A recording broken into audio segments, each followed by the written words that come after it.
الرحمن الرحيم يا أيها الذين آمنوا قوا أنفسكم وأهليكم نارا صدق الله العظيم. قابل عزت تکریم حضرات علماء کرام اور عزیز دینی بھائیوں اور بہنوں اور مکتب کے طلباء اور طالبات، تھوڑی دیر خاموش ہو جائے.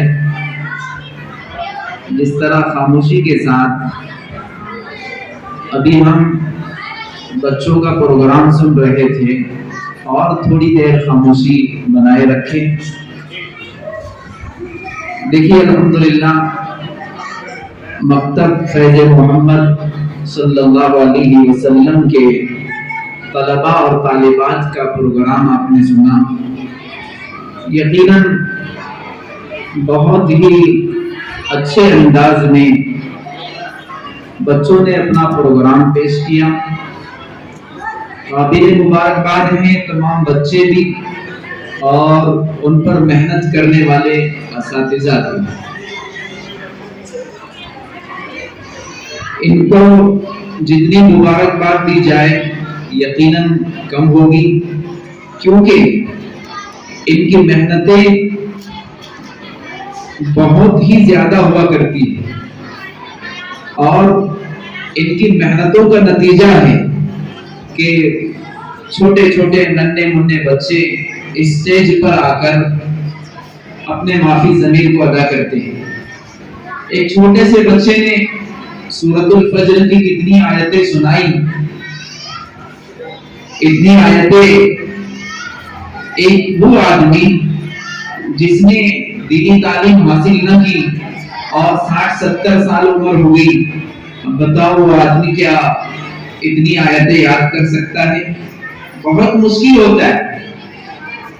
لیکن ایک ننھا منھا بچہ مکتب میں آ کر، ابھی اس کا ناظرہ شروع نہیں ہوا ہے، قرآن شروع نہیں ہوا ہے، لیکن صرف سن کر اتنی قرآن پاک کی آیتیں یاد کی ہے. یقیناً وہ بچہ بھی قابل مبارکباد ہے. اور بچوں نے جو ہم کو ترانے میں اور مکالمے میں جو پیغام دیا ہے، اس پیغام کو سمجھنے کی بھی ضرورت ہے. دیکھیے والدین کی اہم ذمہ داری ہے اپنی اولاد کی تعلیم و تربیت. مکتب میں تعلیم و تربیت ہو رہی، معلمین والدین کا فریضہ نبھا رہے ہیں. جو والدین کی ذمہ داری تھی اپنے اولاد کی صحیح تعلیم و تربیت کرنا، وہ آج قسم پرسی کی حالت میں علماء کرام اور معلمین انجام دے رہے ہیں. اللہ تعالیٰ ان کو اپنے شایع نشان بدلہ نصیب فرماوے. دیکھیے مکتب کی ترقی اور مکتب کی اعلیٰ سطح تک مکتب کا پہنچنا اسی وقت ہو سکتا ہے جبکہ جانبین کی طرف سے محنت ہو. معلمین تو محنت کرتے ہیں، اب آپ کی بھی ذمہ داری ہے، خاص طور سے ماؤں کی ذمہ داری ہے. جس طرح دنیا کی تعلیم کی عظمت اور اہمیت آج ہمارے دلوں میں ہے، ایسے ہی دینی تعلیم کی عظمت اور اہمیت کو ہمیں اپنے دلوں میں پیدا کرنا بہت ضروری ہے. یہ دینی تعلیم ہی ہے جس کی وجہ سے معاشرے سے خرافات ختم ہو سکتی ہے. دینی تعلیم ہی ہے جس کی وجہ سے ارتداد سے بچا جا سکتا ہے. دینی تعلیم ہی ہے جس کی وجہ سے آج جتنی برائیاں معاشرے میں پنپ رہی ہیں، جنم لے رہی ہے، ان برائیوں سے بچا جا سکتا ہے.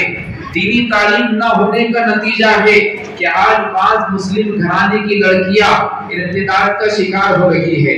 بعض مسلم گھرانے کی لڑکیاں غیر مسلموں کے ساتھ راہ فنا اختیار کر رہی ہیں. دینی تعلیم نہ ہونے کا یہ نتیجہ ہے.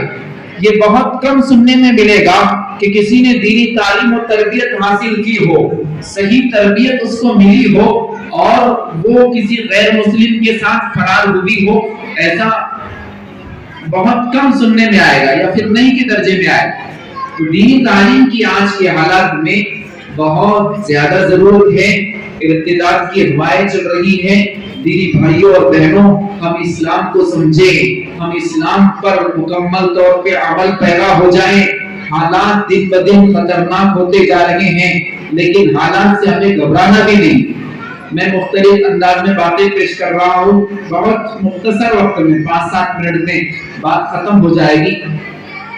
آج حالات یقیناً خراب ہیں، ہمارے ایمان پر حملہ ہو رہا ہے، اسلامی شعائر پر حملہ ہو رہا ہے، اور مسلمانوں کو طرح طرح پریشان کیا جا رہا ہے، اور مسلمانوں کو اس ملک سے نکالے جانے کی دھمکیاں دی جا رہی ہے۔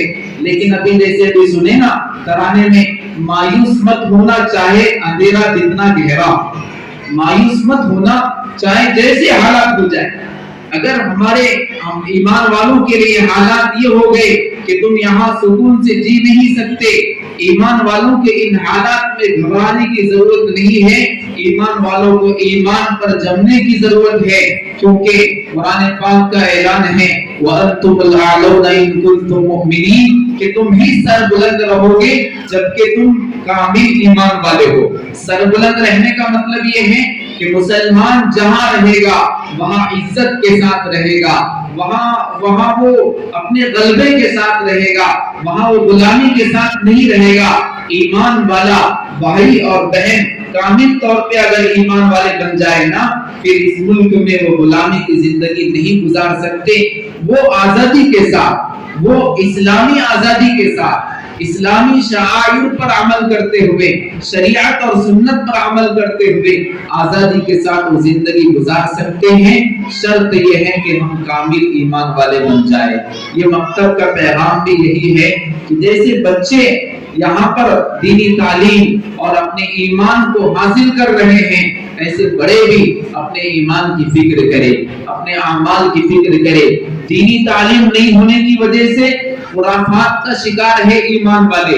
اس ماہ مبارک میں، ربیع الاول کے مہینے میں دینی تعلیم نہ ہونے کا نتیجہ ہے، جہالت کا نتیجہ ہے کہ کیسی کیسی خرافات مسلمان انجام دے رہے ہیں۔ اس لیے دینی تعلیم ہر ایک کی ضرورت ہے، بوڑھوں کو بھی ضرورت ہے، مردوں کی بھی ضرورت ہے، عورتوں کی بھی ضرورت ہے، بچوں کی بھی ضرورت ہے۔ صرف ہم بچوں کو تعلیم دینے کے عادی نہ بنے، خود بھی دینی تعلیم حاصل کریں۔ ہماری مائیں بہنیں اپنے گھروں میں تعلیم کا نظام پیدا کریں، اور جو قرآن کریم کو، دینی تعلیم کو سکھانے والے ہیں، سکھانے والی معلمات ہیں، ان سے دینی تعلیم کو ضرور حاصل کریں۔ اور جو خرافات ہمارے اپنے معاشرے میں پیدا ہو چکی ہے، ان خرافات سے خود بھی بچیں اور دوسروں کو بھی بچانے کی فکر کریں۔ اب یہ بچے مکتب میں چھٹی اب لگنے والی ہیں، بچوں کی تعلیمی نگرانی چھٹیوں میں بہت زیادہ ہو، ورنہ ایک ہفتے کی 10 دن کی چھٹی ہوگی، مکتب میں مولانا نے جو محنت کی ہوگی، اب یہ 10 دن کی چھٹیوں میں، ایک ہفتے کی چھٹیوں میں محنت پہ، تعلیم پہ پانی نہ پھر جائے۔ اس کے لیے اپنے بچوں پر تعلیمی نگرانی ضرور رکھیں۔ چھٹیوں میں بچوں کو سنتوں کا پابند بنائیں، نمازوں کا پابند بنائیں، اور بچوں کو روزانہ گھر میں اپنی نگرانی میں صرف حکم نہیں دینا ہے، آرڈر نہیں دینا ہے بیٹا پڑھنا پڑے گا، بیٹا آدھا گھنٹہ پڑھو، 1 گھنٹہ پڑھو، نہیں، اپنی نگرانی میں بچے کے پڑھنے لگاؤ۔ باپ اگر کہیں بیٹا نماز پڑھو اور باپ نماز نہ پڑھے، ماں کہے بیٹی نماز پڑھو اور ماں نماز نہ پڑھے، تو بچے کے دل میں ایک سوال پیدا ہوگا، یہ تو مجھے نماز کا حکم دے رہے اور خود نماز نہیں پڑھ رہے ہیں۔ جب تھوڑی عمر بڑی ہو جائے گی اور باپ کہے گا بیٹا نماز پڑھ، تو بیٹا جواب دے گا باپ سے، ابو جی آپ بھی نماز پڑھو، آپ پہلے نماز پڑھو پھر میں پڑھوں گا۔ بیٹی جب بڑی ہو جائے گی وہ ماں کو اس طرح جواب دے گی۔ اس لیے خود اپنے آپ کو بھی دیندار بنائیں، اپنے آپ کو بھی دیندار بنائیں، ایمان اور اعمال کا پابند بنائیں، اور اپنے بچوں کی بھی فکر کریں۔ اللہ سے دعا ہے اللہ تعالیٰ ہم تمام کو عمل کی توفیق عطا فرمائے، اور اللہ تعالیٰ اس مکتب میں مزید، اللہ تعالیٰ مکتب کو مزید ترقیات سے نوازے، محنت کرنے والوں کو اللہ بہترین بدلہ اور صلہ عطا فرمائے۔ بچوں کو انعامات سے ماشاءاللہ خوش کیا گیا اور بچوں کی حوصلہ افزائی کی گئی، یقیناً بچے اس کے مستحق ہیں۔ آپ کے 10 روپیہ اور 20 روپیوں کی حوصلہ افزائی بچے کو تعلیم کے اعتبار سے اور آگے بڑھا سکتی ہے، لیکن ان بچوں پر جنہوں نے محنت کی ہے، جنہوں نے قربانیاں دی ہے، کیا وہ انعام کے مستحق نہیں ہے؟ کیا صرف وہ جزاک اللہ اور شکریہ کے مستحق ہے؟ اب ہم کہیں گے مولانا ماشاءاللہ آپ نے ہمارے بچے پر بہت محنت کی، اللہ آپ کو جزائے خیر عطا فرمائے، اتنا تو سب کہیں گے،